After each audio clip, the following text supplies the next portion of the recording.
ঐতিহাসিক ঘোষণা ১৫ই এপ্রিল নবান্ন থেকে খরিফ কিস্তির টাকা ছাড়ছেন মুখ্যমন্ত্রী মমতা বন্দ্যোপাধ্যায়। কৃষক বন্ধু প্রকল্পে ২,০০০ ও ৫,০০০ টাকা সরাসরি অ্যাকাউন্টে। বিস্তারিত জেনে নিন। বন্ধুরা, বিস্তারিত আলোচনায় যাওয়ার পূর্বে এখনও যারা চ্যানেলটি সাবস্ক্রাইব করেননি, এখনই চ্যানেলটি সাবস্ক্রাইব করে বেল বাটনটি অন করে দিন। নমস্কার বন্ধুরা, আশা করি আপনারা সবাই ভালো আছেন। আজকের ভিডিওটি রাজ্যের লক্ষ লক্ষ কৃষক ভাই ও বোনেদের জন্য সবথেকে বড় এবং খুশির ভিডিও হতে চলেছে। আপনারা জানেন যে পশ্চিমবঙ্গ সরকারের অন্যতম ফ্ল্যাগশিপ প্রকল্প হল কৃষক বন্ধুর নতুন। এই প্রকল্প নিয়ে একটি বিরাট আপডেট সামনে এসেছে, যা সরাসরি খোদ মুখ্যমন্ত্রী মমতা বন্দ্যোপাধ্যায় আজ তার নির্বাচনী জনসভা থেকে ঘোষণা করেছেন। আমরা জানি বর্তমানে চারিদিকে নির্বাচনী হাওয়া বইছে, আর এই আবহে কৃষকদের মনে প্রশ্ন ছিল, খরিফ মরশুমের টাকা কি সময়মতো পাওয়া যাবে? আজ মুখ্যমন্ত্রী সেই সব জল্পনার অবসান ঘটিয়ে দিলেন।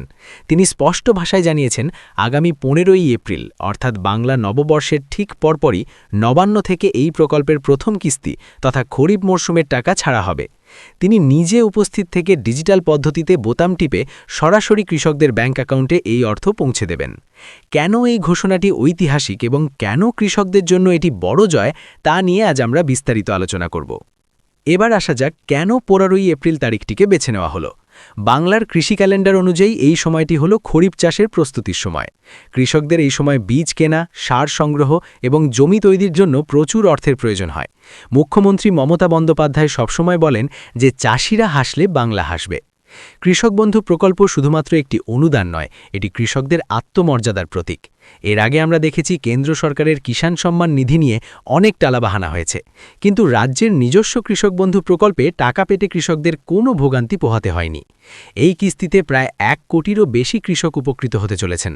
আজকের ভিডিওতে আমরা ধাপে ধাপে দেখাবো কিভাবে এই বিরাট অঙ্কের টাকা রাজ্য সরকারের তহবিল থেকে নবান্ন মারফত রিলিজ করা হবে। এবার আমরা সবথেকে গুরুত্বপূর্ণ কাঠামোর দিকে নজর দেব। আপনারা অনেকেই প্রশ্ন করেন, আমি কত টাকা পাবো? বিষয়টি খুব সহজভাবে বুঝিয়ে বলা যাক। যাদের ১ একর বা তার বেশি জমি রয়েছে, আপনার যদি ১ একর বা তার বেশি কৃষিযোগ্য জমি থাকে এবং সেটি কৃষক বন্ধু পোর্টালে নথিভুক্ত থাকে, তবে আপনি বছরে মোট ১০,০০০ টাকা পান।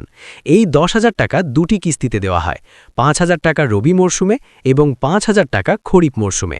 অর্থাৎ আগামী ১৫ই এপ্রিল যখন মুখ্যমন্ত্রী টাকা ছাড়বেন, তখন আপনার অ্যাকাউন্টে সরাসরি ৫,০০০ টাকা ঢুকবে। যাদের ১ একরের কম জমি রয়েছে, রাজ্য সরকার ক্ষুদ্র ও প্রান্তিক কৃষকদের কথা মাথায় রেখে ন্যূনতম টাকার পরিমাণ নির্ধারণ করেছে। আপনার জমির পরিমাণ ১ শতক হলে আপনি বছরে ৪,০০০ টাকা পাবেন। সেক্ষেত্রে ২ কিস্তিতে ২,০০০ করে দেওয়া হয়, অর্থাৎ ১৫ই এপ্রিল আপনারা পাবেন ২,০০০ টাকা। আজ নির্বাচনী জনসভায় মুখ্যমন্ত্রী বিরোধী দলগুলোর সমালোচনা করে বলেন যে অনেকেই প্রচার করছেন নির্বাচনের জন্য প্রকল্প বন্ধ হয়ে যাবে, কিন্তু মমতা বন্দ্যোপাধ্যায় আজ বুক ঠুকে জানিয়ে দিয়েছেন কৃষক বন্ধু একটি স্থায়ী প্রকল্প, এটি কোনো রাজনৈতিক চমক নয়। তিনি স্পষ্ট করে বলেছেন, প্রশাসনিক কাজ কখনো থেমে থাকে না। ১৫ই এপ্রিল নবান্নের কন্ট্রোল রুম থেকে কৃষি দপ্তরের আধিকারিকদের উপস্থিতিতে এই পেমেন্ট ফাইল ক্লিয়ার করা হবে। মুখ্যমন্ত্রী আজ তার বক্তব্যে কৃষকদের আশ্বস্ত করে বলেছেন, আপনারা চাষের প্রস্তুতি নিন, টাকার চিন্তা আপনাদের দিদিকে ছেড়ে দিন। এই ঘোষণা শোনার পর কৃষকদের মধ্যে আনন্দের লহর বয়ে গেছে। এটি কোনো প্রতিশ্রুতির কথা নয়, মুখ্যমন্ত্রী আজ সভার মঞ্চ থেকে ডেট ঘোষণা করে দিয়েছেন। টাকা ছাড়ার এই পুরো কাঠামোটি হবে সম্পূর্ণ স্বচ্ছ। নবান্ন থেকে ডিবিটি বা ডিরেক্ট বেনিফিট ট্রান্সফার প্রযুক্তির মাধ্যমে টাকা পাঠানো হবে। এর মানে হলো আপনার টাকা কোনো পঞ্চায়েত বা ব্লকে আসবে না, সরাসরি ট্রেজারি থেকে আপনার অ্যাকাউন্টে ঢুকবে। আপনারা ১৫ তারিখের পর থেকে মোবাইলের মেসেজ ইনবক্স খেয়াল রাখবেন। মুখ্যমন্ত্রী নবান্ন থেকে সবুজ সংকেত দেওয়ার ২৪ থেকে ৪৮ ঘণ্টার মধ্যে অধিকাংশ কৃষকের অ্যাকাউন্টে টাকা ক্রেডিট হওয়া শুরু হবে। যাদের ব্যাংক অ্যাকাউন্টে আধার লিঙ্ক করা আছে এবং ডিবিটি মোড অন আছে, তারা সবার আগে টাকা পাবেন। যদি কারো স্ট্যাটাসে কোনো সমস্যা থাকে, তবে সেটি কিভাবে ঠিক করবেন তাও আমি আমাদের চ্যানেলের আগের ভিডিওগুলোতে দেখিয়েছি। বন্ধুরা, আজকের আলোচনা থেকে পরিষ্কার যে আগামী ১৫ই এপ্রিল বাংলার কৃষি ইতিহাসে একটি বড় দিন হতে চলেছে। মুখ্যমন্ত্রী মমতা বন্দ্যোপাধ্যায়ের এই সময় উপযোগী সিদ্ধান্ত প্রমাণ করে যে তিনি কৃষকদের স্বার্থকে সবার ওপরে রাখেন। ২,০০০ টাকা বা ৫,০০০ টাকা আপনার প্রাপ্য যাই হোক না কেন, তা আপনার চাষের কাজে বড় সহায়তা দেবে। ভিডিওটি ইনফরমেটিভ মনে হলে আপনার গ্রামের বা এলাকার কৃষক বন্ধুদের সাথে অবশ্যই শেয়ার করুন, আর ১৫ তারিখে টাকা পাওয়ার পর আমাদের ভিডিওর কমেন্টে জানাতে ভুলবেন না। আপনারা সবাই ভালো থাকুন, সুস্থ থাকুন। ধন্যবাদ।